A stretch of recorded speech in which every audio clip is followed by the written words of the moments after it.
அஞ்சானுக்கு பிறகு வந்து கங்குவா தான் அதிகமாக ட்ராவல் ஆச்சு சார். அதனால சூர்யா சாரை வந்து டார்கெட் பண்ணி ஒரு குரூப் இருக்கா அப்படி?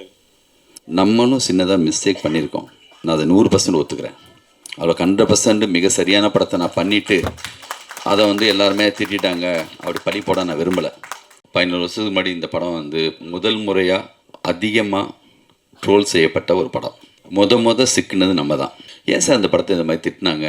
எனக்கு பிடிக்கும் சார். இது உலகமாக கதை அப்படி புரட்டி போட்ட மாதிரி ஒரு படம் நினச்சிட்டுலாம் பண்ணல. ஒரு படம் அவ்வளோதான். உண்மையாக ரியலாக ரசித்த சூர்யா ஃபேன்ஸு இவங்களுக்கெல்லாம் தான் இந்த படம். மிகப்பெரிய பட்ஜெட் அப்போ சூர்யா சாருக்கு. பாம்பேயில் மட்டுமே 120 நாள் ஷூட்டிங். உன்னை விட நான் எவ்வளோ பெரிய கெட்ட வார்த்தை பயன்படுத்துகிற ரேஞ்சுக்கு ஆகிட்டாங்க.